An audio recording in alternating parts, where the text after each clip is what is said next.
น้องโอ้เนี่ยแค่ติ๊กแค่ต่อแค่ไอ้จูนบานกระดาษอะไรแค่ติ๊กอะไรเนี่ยได้ติ๊กมาตัวแค่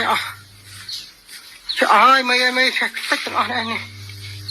ติ๊กชนะบานจูนติ๊กบานค่ะติ๊กลานเนี่ยมาตุ๊กมันซ้อนเลยติ๊กอะไรเนี่ยให้มาโตแค่ลิง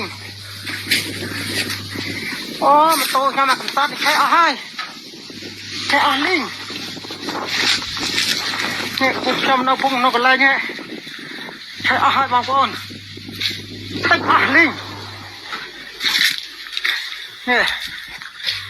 แค่ยังซ้อนเลยติดลิงเนี่ยมาก็ลากมาที่ไรมือแค่ให้นี่แค่ลิงไง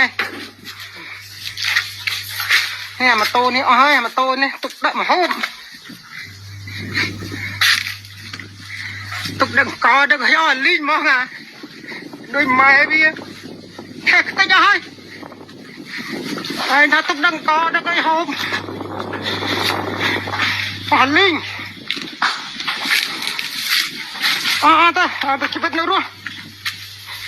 ถูกปนคนไปตะวันไหนให้ติดแต่รู้ให้แต่ยังรู้ติดไอ้ตรงไอ้เด้ไปติดไอ้ติดไอ้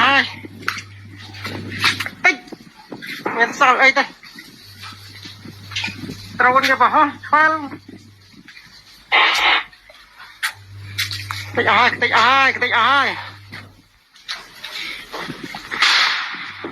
่กรอบตัวกันแค่นี่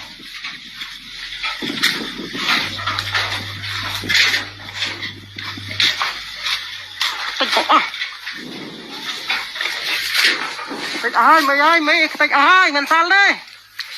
ได้แต่มาโตนะวันนี้ได้ไอ้วันเดือนGayuba Pime Yun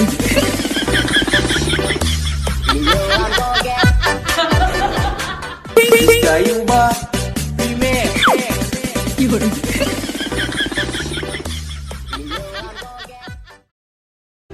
ครับเป็นไงบ้างครับจบไปแล้วครับนั่นคือคลิปที่ทหารเขมรเอามาลงในโลกโซเชียลครับหลังจากที่โดน F16 ไทยถล่ม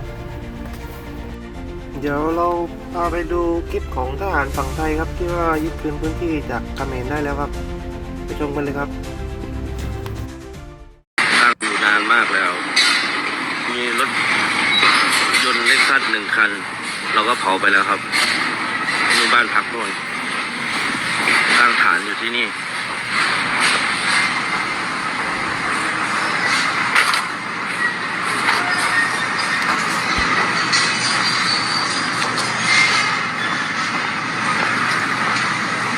มีมอไซค์ใช้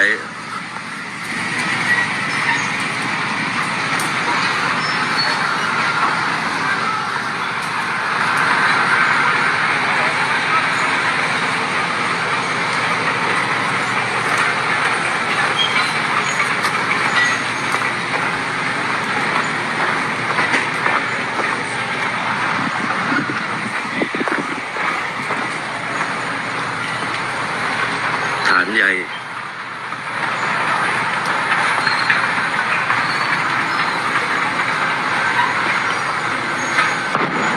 รถมอไซค์ยึดได้ประมาณ10 คัน